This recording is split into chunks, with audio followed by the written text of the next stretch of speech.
এরপর এবার মিমের সঙ্গে বৈঠক। মিমের রাজ্য সভাপতি ইমরান সোলাঙ্কিকে ফোন সিপিএম এর। বিস্ফোরক দাবি মিম প্রেসিডেন্টের। বৈঠক করতে চেয়ে ফোন সেলিম ঘনিষ্ঠর, এই দাবি করছেন ইমরান সোলাঙ্কি। অত্যন্ত গুরুত্বপূর্ণ একটি খবর, যেখানে হুমায়ুন কবিরের সঙ্গে বৈঠকের পর দলের মধ্যেই বিভাজন সামনে চলে আসে এবং বামফ্রন্ট শরিকরাও তারা প্রবলভাবে আপত্তি জানান। কংগ্রেস তারা একলা লড়বে, এরকমই একটা অবস্থান এখনো পর্যন্ত কংগ্রেসের আছে। আইএসএফ এর সঙ্গেও জোট এখনো চূড়ান্ত হয়নি। তার মধ্যেই মিমের রাজ্য সভাপতি ইমরান সোলাঙ্কিকে ফোন করা হয়েছে, সিপিএম এর তরফ থেকে ফোন গিয়েছে এবং সেলিম ঘনিষ্ঠকে ফোন করেছেন, এমনটা দাবি করা হচ্ছে মিমের তরফ থেকে।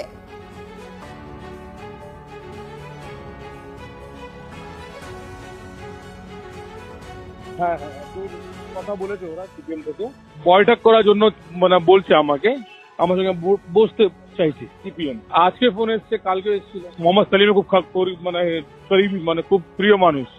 আজকে ফোন করেছিল আমাকে, মোহাম্মদ সালিম সঙ্গে বসতে বলছে, বসুন কোথায়, মানে কি করতে পারি আমরা এটা নিয়ে। তো আমি বলছি আপনি ডেট করুন, যখন আপনি যদি মুর্শিদাবাদ উনি আসতে পারেন তো মুর্শিদাবাদ দেখা করে নিবো, আর যদি আপনি চান বাইরে তো বাইরে কলকাতা বসে যাবো। আমি তো আজ পর্যন্ত মোহাম্মদ সালিম ওদের লোকে ফোন করিনি, ওই ফোন করে আমাকে বলছে তো বসুন স্যার, ওদের মতামত থেকে জানবো, কোনো সুবিধা নেই আমাদের। আমি তো বলছি আমি হুমায়ুন কবির সাথে আমার কথা চলছে, একবার আপনার সঙ্গে বসতে চাইছে। ঠিক আছে বসবো।